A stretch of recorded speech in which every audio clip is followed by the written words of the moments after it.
गगनबावडी एक 300-350 लोकवस्ती असलेलं गाव इतकं मागासलेलं होतं की इथे साधी लाईट सुद्धा नव्हती. भारत सरकारची अद्याप ह्या खेडूत गावावर नजर पडली नव्हती, ज्या कारणाने आत्ताच्या ह्या तंत्रज्ञानयुक्त युगातल्या सर्व सोयीसुविधांपासून हे गाव आजान भरकटलेलं होतं. मोठमोठ्या बिल्डर्सचे सुद्धा गगनबावडीपर्यंत अद्याप लक्ष गेलेले नव्हते.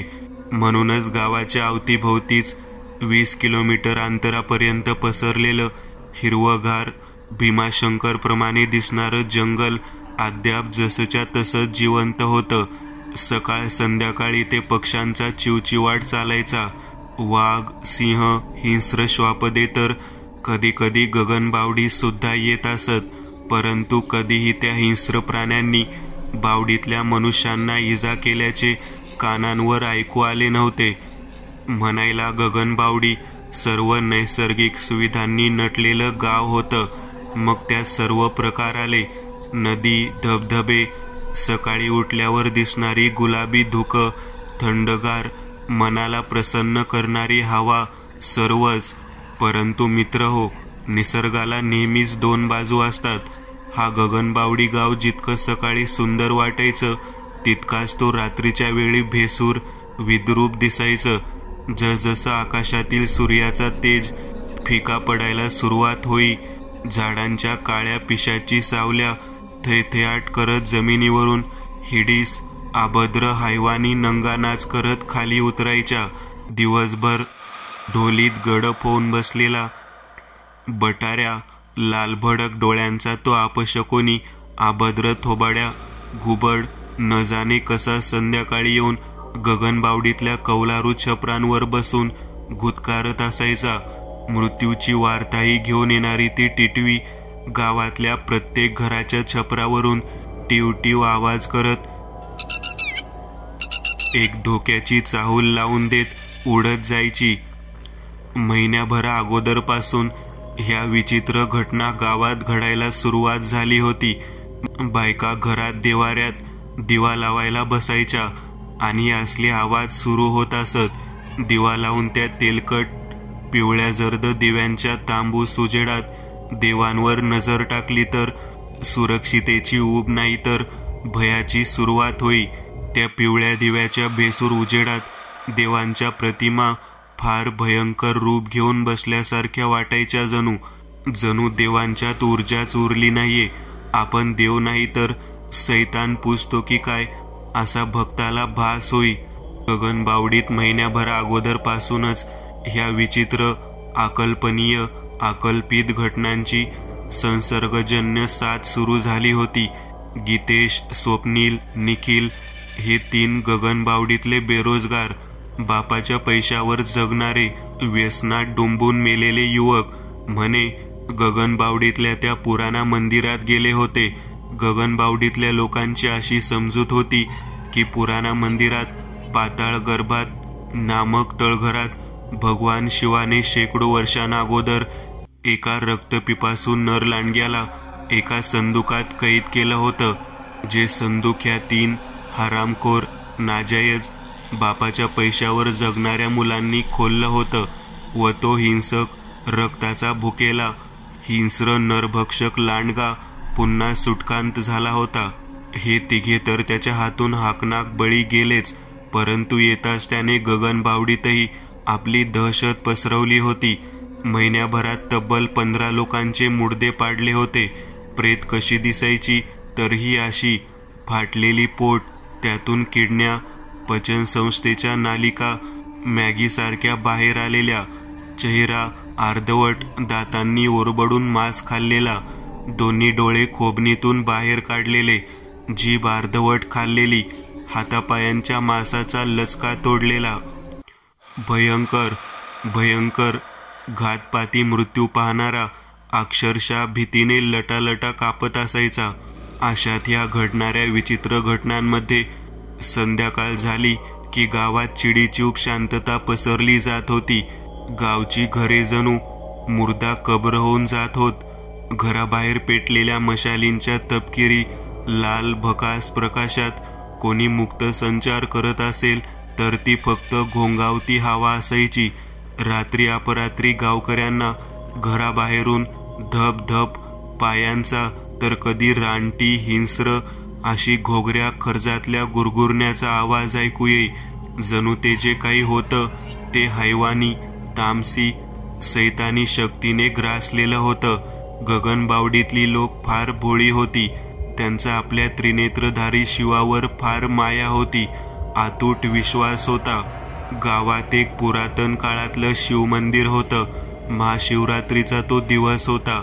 सर्व गावकरी देवळात जमले होते.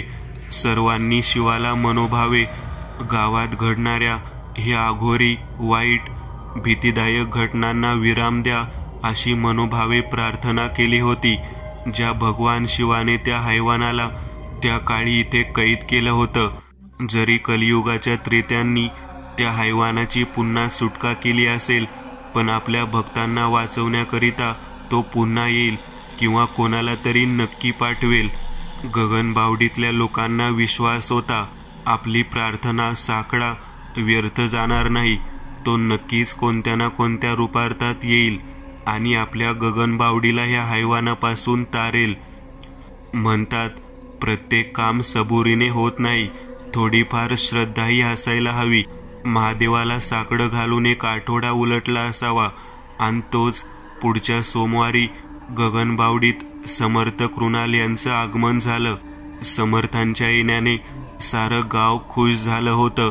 समर्थांना आदल्या रात्रीच दिव्य दृष्टीमार्फत साक्षात भगवान शिवानेच गगनबावडी जाऊन तिथल्या लोकांची मदत कर असा दृष्टांत दिला होता आणि लागलीच पहाटे 6 वाजेदरम्यान समर्थ मुंबई शहरातून गगनबावडी गावात येऊन पोहोचले होते. अंगात फुलबायांचा भगवा सदरा, खाली पांढरी विजार, प्रसन्न चेहऱ्यावर सदैव असलेलं ते मंद स्मित हास्य, जे पाहताच जणू गगनबावडीतल्या लोकांच्या मनात एक सुरक्षित भावना निर्माण झाली होती. हा पुरुष साधारण नाही. ह्या पुरुषाला साक्षात शिवानेच आपल्या डोक्यावरचा हैवानी संकट दूर करण्याकरिता इथे पाठवलं आहे. लोकांची आपापसात कुजबूज सुरू झाली होती. तोच समर्थांनी आपली ओळख करून दिली. नमस्कार, मी समर्थ कृणाल. तुम्हा सर्वांवर आलेल्या संकटाचा अंत करायला आलो आहे. कृपया मला तो पुराणा मंदिर दाखवा, जिथून या अनाहूत घटनांची सुरुवात झाली आहे. समर्थांच्या वाक्यावर गगनबावडीतले 10-15 मनुष्य जमले. आताला संध्याकाळ व्हायला आली होती. उजेडाकरिता सर्वांनी धगधगत्या मशाली दिवट्या पेटवल्या. रात्रीच्या वेळेस स्मशानात एखादी मेलेल्या माणसांची अंत्ययात्रा जायला निघावी, तशी ही माणसं आणि त्यांसोबत समर्थ कृणाल पुराणा मंदिराच्या दिशेने निघाले. जंगलातून चालत जाताना खालच्या तपकिरी मातीवर मशालीचा भडक असा भगवा जर्द प्रकाश पडत होता. आजूबाजूचा परिसर लख्खपणे उजळून निघाला होता. रात्रीच्या काळोखात झाडांच्या आकारांना विविध भयोत्पादक हिडीस फिडीस क्रूलती तामसी आकार प्राप्त झाले होते. जंगलातलं वातावरण परंतु किती वेगळं. साधा रातकीटकांचा किरकिरण्याचा आवाजही ऐकू येत नव्हता. अगदी सारी पृथ्वीच काळ गोठल्यासारखी स्मशान शांतता पसरली होती. दूर एका झाडावर बसलेला तो नाग ह्या मशाली दिवट्यांच्या ताफ्याला पुढे पुढे जाताना पाहत होता. काळ्या अंधाराने सुद्धा पाठ वळवली होती. हाच अंधार पाठ वळवून कोणाला तरी काळ्या गर्भात दडवून आसरा देत होता. ते जे काही होतं अंधारात लपून खेळ खेळत होतं. 15-20 माणसं असून सुद्धा सर्व गावकरी भयभीत झाले होते, कारण शत्रू सामान्य हाडामासांनी बनलेला मानव नव्हता. तो एक नरभक्षक हैवानी लांडगा होता. त्याची येण्याची चाहूल लागत नसे. मुंगीच्या आवाजाने अंधाराच्या काळ्या पडद्याआड तो शिकार करत होता. चालता चालता गावकऱ्यांना जंगलातल्या झाडाझुडपांच्या फांद्यांची सळसळ कानांना ऐकू येत होती. तसा भीतीने काळजात कसं धस व्हायचं. जीव अगदी कंठात येऊन जायचा. हातपाय थरथरायचे. ज्वलंत मशालींच्या तपकिरी भडक प्रकाशात भ्यायलेल्या त्या माणसांचा चेहरा समोरच्यालाही भीतीने गर्भगळीत करत होता. 4-5 जणांनी तर परतीची धाव घेत धूम ठोकली होती. कसे तरी सर्व गावकऱ्यांनी समर्थांना पुराणा मंदिरापाशी आणलं. तुम्ही सर्व आता घरी परत जा. समर्थ गावकऱ्यांकडे न पाहता पुढे पाहत म्हटले. त्यांच्या चेहऱ्यावर तेच ते मंद स्मितहास्य तरळत होतं. गावकऱ्यांनी समर्थांच्या पाठमोऱ्या आकृतीला पाहून फक्त हात जोडले व आले तसे मशाली दिवट्या नाचवत निघून गेले. गडद धुक्याने त्या सर्व गावकऱ्यांच्या आकृती गिळून त्यांना पार नाहीसं करून टाकलं. पुराणा मंदिर म्हणजे प्रथम 150 पायऱ्या ज्या वर वर जात होत्या. 150व्या शेवटच्या पायरीसमोर 10 पावलांवर एक 15 फूट उंच भिंत होती. खाली मधोमध 3 फूट उंच 2 फूट लांब अशी चौकट होती. त्याही पुढे एक मंदिराचा गाभारा होता, पण गाभाऱ्यात मूर्ती नव्हती. फक्त चौकोनी आकाराचं 3.5 फूट उंचीचा एक पेटारा होता. त्या पेटाऱ्याचं झाकण उघडलं. खाली जाणाऱ्या पाषाणी पायऱ्या होत्या, ज्या पाताळ गर्भ नामक तळघरात घेऊन जायच्या. समर्थांनी जागेवर उभं राहून त्या 150 पायऱ्यांकडे पाहिलं. त्या पाषाणी काळ्या कुट्ट पायऱ्या जणू नागमोडी अजगर भासत होतं. पांढऱ्या धुक्यांची सर्पचाल वाकडी तिकडी वाहत पायऱ्यांवरून वाहत जात होती. समर्थांची तीक्ष्ण नजर वातावरणातल्या हालचाली टिपत होती. आजूबाजूला स्मशान शांतता वातावरणात गूढ वाढवत होती. ह्या अभद्र परिसरात समर्थांचे सिक्स्थ सेन्स अगदी तीव्रतेने उत्तेजित झाले होते. समर्थांनी आता सावध पवित्रा घेतला होता. दोन्ही हाताच्या मुठी घट्ट मिटल्या होत्या. धोका कुठूनही होऊ शकत होता. आपण एकले स्वतःहून शत्रूच्या इलाक्यात जात आहोत. एक एक पाऊल सावधगिरीने उचलायला हवं होतं, अन्यथा जीवावर बेतणार हे विधिलिखित होतं. समर्थांच्या ओठांवर तेच ते मंद स्मितहास्य तरळत होतं. त्यांनी एक कटाक्ष त्या पायऱ्यांवर टाकलं व हळूच आपले डोळे मिटले. बंद डोळ्यानाड तोंडावाटे काही दैवी शक्ती मंत्रांचा उच्चार झाला असावा, कारण तोंडाची हालचाल झाली होती. पण त्या मंत्रासरशी नक्की काय घडलं? त्या 10-15 सेकंद उच्चारलेल्या संस्कृत भाषेतल्या मंत्रामध्ये असं काही शक्तिसाठा साठला असावा, कारण जसं समर्थांनी पुन्हा डोळे उघडले त्या 150 पायऱ्या त्यांच्या पाठीमागे दिसत होत्या. त्या पायऱ्यांवर पांढरट धुकं वाहत जात होतं आणि समर्थ या क्षणाला शेवटच्या पायरीवर थेट मंदिराच्या प्रवेशद्वाराच्या चौकटीत उभे होते. सदर घडलेला प्रसंग मानवाच्या आकलन क्षमतेपलीकडचा होता, पण समर्थ काही सामान्य नव्हते. ते एक दिव्य पुरुष होते. अनैसर्गिक अमानवीय हालचाली करण्याची त्यांच्यात क्षमता होती. एकंदरीत इतकंच समजा, समर्थ हे तुमच्या समजण्यापलीकडचे होते. सर्व शक्तिमान अलौकिक दैवी शक्तीचा, पंचमहाभूतांच्या शक्तीचा साठा त्यांच्या देहात वसला होता. असं कोणतंच काम नव्हतं जे ते करू शकत नव्हते. परंतु आपल्याला मिळालेल्या ह्या दैवी देणगीचा वापर फक्त समाजहितासाठी व्हावा ही समर्थांची शिकवण होती. नाहीतर त्यांनीही शक्तीचा दुरुपयोग नसता केला. असो, समर्थांना नाव ठेवणारे खूप आहेत. झळकट कुठचे? पुढे पाहूयात. समर्थांनी त्या समोरच्या 3 फूट चौकटीतून आत प्रवेश मिळवला. आत आले. समोर 20 पावलांवर मंदिराचा गाभारा होता. त्या गाभाऱ्यात तो चौकोनी पेटारा दिसत होता. असं आहे तर. समर्थांना त्यांच्या दैवी दिव्य दृष्टीने लाभलेल्या नजरेने त्या पेटाऱ्याखाली जाणारा मार्ग दिसत होता. सामान्य मानवाला फक्त तो लाकडी पेटारा दिसेल, पण समर्थांना मात्र शक्तीने आतील सर्व काही नजरेस पडत होतं. आजूबाजूच्या वातावरणात एक एंटिटीची उष्ण वाईट धग जाणवत होती. समर्थांच्या धोकासूचक मनाला या अवतीभोवतीच्या प्रदेशात एक वेगळेपणा जाणवत होता. समर्थ चालू लागले. चारही बाजूंना एक मोकळा परिसर होता. खाली पाषाणी फरशा होत्या. इथे जुन्या काळात जेव्हा मंदिर सुरू होतं तेव्हा भक्त ध्यान लावून बसत असत. भगवंतांच्या उपासनेकरिता बसत. पण आता सर्व काही भकास पडलं होतं. या क्षणाला मंदिराच्या अवतीभोवती त्या मोकळ्या वातावरणावरून अमानवीय अंश धुके वाहत होते आणि त्याच धुक्यात 3 काळ्या अभद्र छिन्न विछिन्न फाडलेल्या देहाचे ते विद्रूप आत्मे भटकत होते. ते आत्मे म्हणजे तीच ती 3 मुलं होती ज्यांनी त्या वाईट कैद शक्तीला मुक्त केलं होतं. ती शक्ती इतकी निर्दयी महापापी होती की तिने त्या मुलांच्या आत्म्यांना मरूनही सुटका बहाल केली नव्हती. ते भटकत होते, फिरत होते, रडत विवळत होते. समर्थांनी त्यांच्याकडे जास्त लक्ष न देता चालत गाभाऱ्याच्या दिशेने आले. या गाभाऱ्यात ती शक्ती दबा धरून बसली होती. समर्थ गाभाऱ्याच्या दरवाजासमोर उभे होते. त्यांची तीक्ष्ण नजर त्या पेटाऱ्यावर खिळली होती. समर्थांनी मनात काहीतरी अपेक्षित असं घडेल असा विचार केला होता आणि तेच झालं. तो पेटाऱ्याचा झाकण हलके हलके उघडला जाऊ लागला. त्या उघडत्या झाकणाच्या फटीतून हलकासा चकचकीत पांढरा शुभ्र प्रकाश व सफेद वाफ बाहेर पडत होती. त्या वाफेसहितच हवेत एक घाणेरडा मांस कुजल्याचा वासाचा भपकारा घुमू लागला होता. अचानक वेगाने ते झाकण उघडलं. मागे मागे जात एक मोठा धाड असा आवाज होत आदळलं.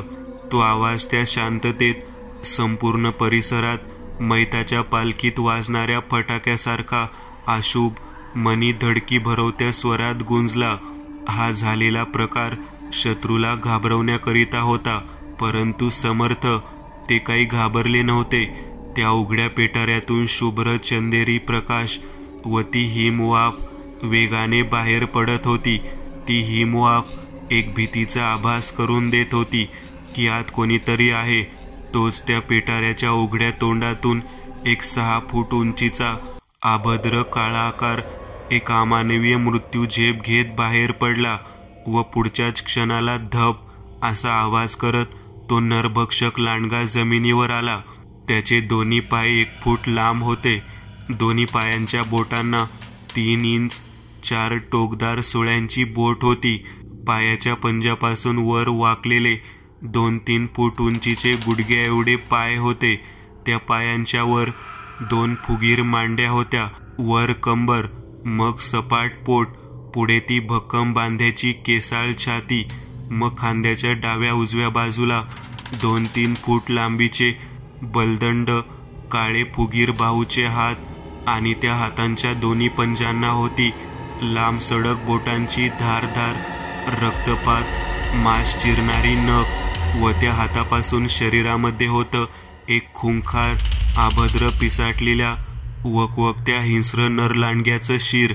व्ही आकाराचा चेहरा, मागे चोपून बसवलेले काळे केस, टोकदार कान, जबडा सदा वासलेला होता.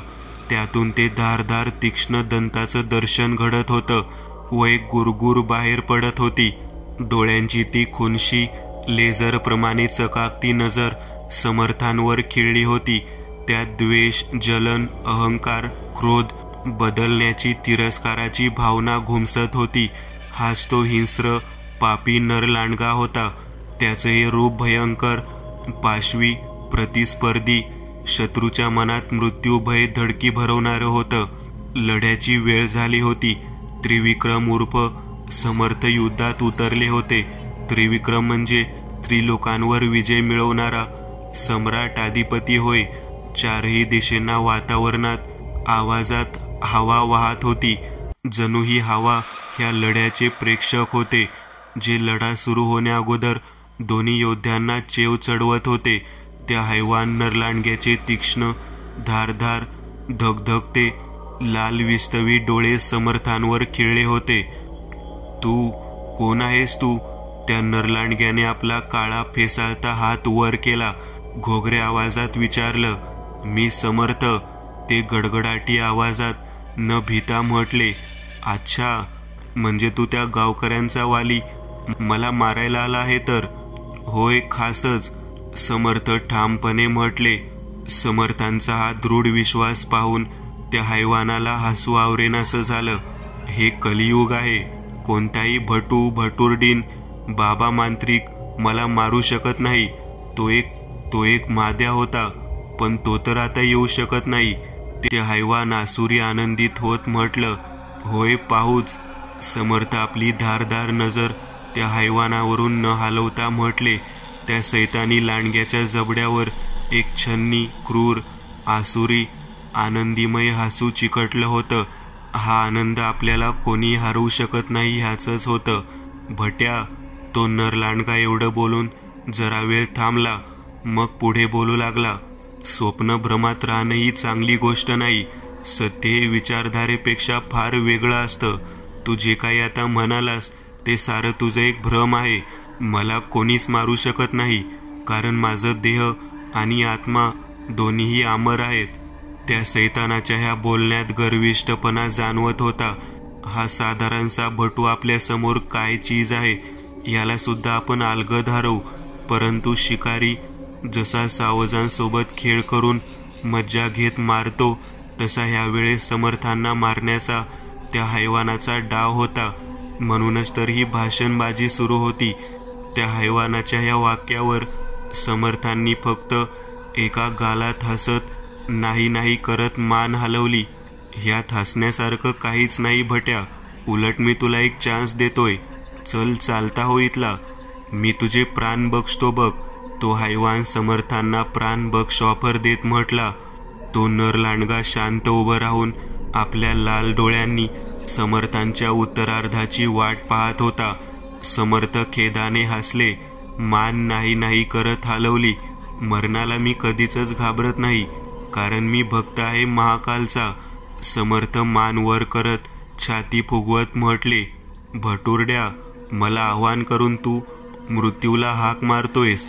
माझ्या इमानाला धुडकावून तू माझा अहंकार डिवचलायस. पण मला मारशील कसं? मी तर अमर आहे. तो हैवान गडगडाटी आवाजात गरजला. त्याच्या त्या वाक्यावर समर्थांनी आपला पवित्रा बदलला. ते जागेवर लढवय्या पवित्र्यात उभे राहिले. मला ठाऊक आहे, सर्व ठाऊक आहे. तुझी आत्मा अमर आहे हे सुद्धा मला ठाऊक आहे. म्हणूनच तर मी काल रात्री पुराण ग्रंथातल्या गहिऱ्या गूढ माहितींना एकत्र करून अमरत्व आत्म्याला इजा पोहोचवतील अशा शस्त्रांची माहिती काढलीये. आणि काय आश्चर्य, पाहता पाहता समर्थांच्या डोळ्यात चमक आली. ओठांवर एक मंद स्मित, कुत्सित हसू फुटलं. मृतिकामय ग्रंथात मला एक मंत्र मिळालं, ज्या मंत्राने मी कोणत्याही शस्त्रास हाती घेऊन उच्चारताच ते शस्त्र तुझ्या या आसुरी मृतिकामय देहावर आघात घालून तुला इजा पोहोचवू शकेल व तुला कैद करण्यास कसलाही अडथळा येणार नाही. आता तू ज्या ज्या निष्पापी लोकांची हत्या केलीस त्या सर्वांचा बदला आता हा समर्थ घेईल. समर्थ यांच्या शब्दात कमालीचा राग, द्वेष उफाळून भरलेला दिसत होता. त्या नरलांडग्याच्या डोळ्यात भीतीची लय दिसत होती. तो भ्यायला होता का, की ते भय खोटं होतं? समर्थांनी उजवा हात वर आकाशात धरला. ज्या हाताची बोट मिटली, डोळे बंद केले. तोंडातल्या तोंडात मंत्राचा उच्चार सुरू झाला. समर्थ यांच्या मंत्राला धार होती. ते शब्द मुखातून बाहेर पडत होते. त्या शब्दांना जणू वजन होतं, चेतना होती, त्यांना जीव होता. वातावरणातला बदल त्यांच्या शक्ती ऊर्जेचं अस्तित्व दाखवून देत होता. त्रिविक्रम यांच्या त्या मंत्रासरशी हवेत धरलेल्या पंचमुठी भोवताली वर्तुळाकारात एक निळ्या रंगाची ऊर्जा साठली जात होती. तिचा निळसर विजेसारखा फेसाळता चरचर आवाज आणि तो प्रकाश त्रिविक्रम यांच्या अंगावर, आजूबाजूला, खाली जमिनीवर पडला होता. त्यांच्या त्या वाक्यावर उमटलेल्या प्रकाशावर निळसर फेसाळता प्रकाश उमटला जात तेज झिरपत होता. एक विजेचा शॉर्ट सर्किट झाल्याचा आवाज ऐकू येत होता. मंत्रासरशी शस्त्र तयार होत होत त्या मंत्रांनी शस्त्राला आकार प्राप्त होत होता. शक्ती एकवटत चाललेली. समर्थांच्या शेवटच्या शब्दासरशी खाडकन त्यांनी डोळे उघडले. त्यांच्या दोन्ही डोळ्यांच्या कडा जांभळ्या रंगाने उजळून निघाल्या होत्या. त्या जांभळ्या बुबळात गुलाबी रंगाचे ठिपके होते. हात, पाय, डोकं, सर्व शरीर शुभ्र धवल प्रकाशाने उजळून निघालं होतं. हाताच्या तळव्यापासून ते खांद्यापर्यंत सोनेरी रंगाची पातळसर प्रकाशित धुळीकण बाहेर पडत होती. त्या नरलांडग्याने ह्या दृश्याला पाहता तो भीतीने म्हणा किंवा प्राणभयाने, पण तो 2 पावलं मागे सरला. त्याची ती विस्फारलेली नजर समर्थांच्या धरलेल्या हातावर खिळली होती. समर्थांच्या पंचमुठीत शस्त्र धरलं होतं. एक 3 फूट लांबीची दंड आकाराची निळसर रंगाची हाडाप्रमाणे जाडजूड काठी होती. काठीच्या दोन्ही टोकांना खाली आणि वर असे एक डाव्या आणि उजव्या बाजूला पंख्यासारखे पण लोखंडी तीक्ष्ण धारधार पाते होते. हे दोन्ही पाते शस्त्र हवेतून फेकताच ते भिंगत शत्रूच्या देहावर आघात करून पुन्हा शस्त्र वापरकर्त्याच्या दिशेने परत आणायचं काम करायचे. शस्त्राच्या मधोमध जिथे समर्थांचं शस्त्र पकडलं होतं तिथून तो निळ्या रंगाचा प्रकाश झिरपत बाहेर पडत होता, कारण तिथे आत एक मणी दडलं होतं. आज खऱ्या अर्थाने सैतान लांडग्याची परीक्षा होती. समर्थ या समवेत मृत्यूकामय शस्त्र होतं. त्या हैवानाला ह्या मंत्राबद्दल ठाऊक होतं. होय, खासच त्याने मृत्यूकामय ग्रंथ काळात वाचलं होतं. त्याच्या बुद्धीत आठवणींच्या त्या मंत्राबद्दल माहिती होती.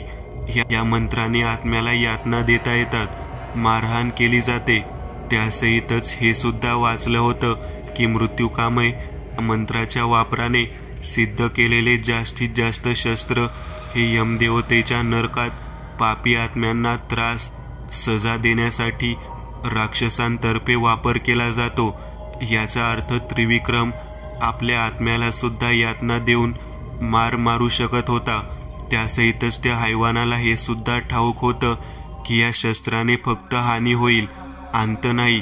समर्था, हरामजाद्या, हरामी, एक गोष्ट सुद्धा लक्षात ठेव की या मृत्यूकामय मंत्राने तुझे शस्त्र अभिमंत्रित केलं आहेस ते फक्त मला यातना पोहोचवू शकतात. आपला उजवा हात उंचावत पंजाची ती काळशार तर्जनी समर्थांच्या दिशेने केली. हे मृत्यूकामय शस्त्र माझं समाप्ती काळ मुळीच ठरू शकत नाही, मला अंत नाही. त्या नरलांडग्याने आपले दोन्ही हात हवेत धरले. मी अंधकार अमर आहे, मी काळाचा काळ आहे, मी एकला सर्वश्रेष्ठ आहे, माझा अंत नाही, मुळीच नाही. त्या नरलांडग्याने आपलं डोकं वर हवेत करत गडगडाटी गुंजत्या आवाजात आसुरी आनंद व्यक्त करत हसायला सुरुवात केली. त्याचा आवाज संपूर्णतः पुराण मंदिरात घुमला जात गगनबावडीच्या कानाकोपऱ्यापर्यंत जात गुंजत होता. हवा सुद्धा जणू त्याची हेर झाली होती. वाऱ्याच्या गतीने वेग पकडला होता. इकडे समर्थांनी वर धरलेला उजवा हात विजेच्या वेगानं खाली आणला. तो हैवान अद्याप दोन्ही हात हवेत उचलून हसतच होता. समर्थांनी उजवा पाय पुढे केला. डावा पाय एका रेषेत मागे नेत पायाची टाच वर केली. डावा हात पुढे आणत तर्जनी मध्यमा ह्या 2 बोटामार्फत डावा डोळा बंद करत उजव्या डोळ्यांनी तर्जनी मध्यमा ह्या 2 बोटांमार्फत नेम धरत पुढे पाहिलं. 25 पावलांवर हवेत हात धरून हसणारा यहुदी उभा दिसत होता. समर्थांनी उजवा हात मागे नेला. त्या हातात मृत्यूकामय शस्त्र धरलं होतं. तोच शस्त्र त्यांनी कॅप्टन अमेरिकेच्या चिलकताप्रमाणे त्या सैतानाच्या दिशेने फेकला. शस्त्राला असलेल्या खाली आणि वर ह्या 2 पात्यांमार्फत हवेत संतुलन साधत तो मृत्यूकामय सशस्त्र वाव वाव असा आवाज करत हवेतून खाली वर होत जमिनीवरची सोनेरी माती उडवत तीव्र वेगाने त्या नरभक्षकापाशी पोहोचलं. तेवढ्याच क्षणाला त्या हैवान नरभक्षक लांडग्याला हवेत उडवत काहीतरी वेगानं आपल्या दिशेने येत आहे असा आवाज कानांवर ऐकू येऊ लागला. त्याच्या चेहऱ्यावरचा हसू विरलं. दोन्ही हात झटक्यात खाली आले. मान खाली आली आणि जशी खाली आली त्याच्या छातडावर मृत्यूकामय शस्त्राचा वार बसला. धान असा चिलखतावर लोखंड आदळावं तसा आवाज झाला. तपकिरी रंगाच्या ज्वालामुखीतून लाव्याचा उद्रेक व्हावा तशा ठिणग्या उडाल्या. त्या सैतानाच्या छातीजवळचा भाग विस्तवासारखा तापून उठला होता. तेवढ्या जागेवर 1 फूट लांबीची आडवी चीर तयार झाली होती. धगधगती विस्तवासारखी चकचकती. त्या हैवानाची आत्मा मरणासन्न किंकाळी फोडत ओरडली. त्याच्या छातडावर वार करून ते शस्त्र एक फिरती गिरकी घेत हवेतून आवाज करत पुन्हा समर्थांच्या हाती आलं. त्या हैवानाने आपला थरथरता काळ्या वाफेचा उजवा हात त्याच्या छातीजवळ झालेल्या वारावर ठेवला. ती तेवढी जागा जणू विस्तव चिकटल्याप्रमाणे झालेली. आतून तपकिरी लाल विस्तव घुमसत होता.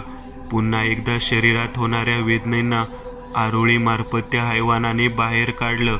20 सेकंद, फक्त 20 सेकंद त्या वेदनेचा काळ होता. मग त्या छातीवरची आडवी चीर मंद मंद होत विझली. वेदना गायब, परंतु ते 20 सेकंद फार भयंकर वेदनादायक होते. बोलणं बंद करून युद्धास सुरुवात केली तर बरं होईल, नाही का? समर्थ तिखट स्वरात उच्चारले. त्या नरभक्षकाचा रागाने तिळपापड होत होता. अहंकार दुखावला, डिवचला जात होता. हा साधारणसा त्रिविक्रम आपल्याला पुकारतोय.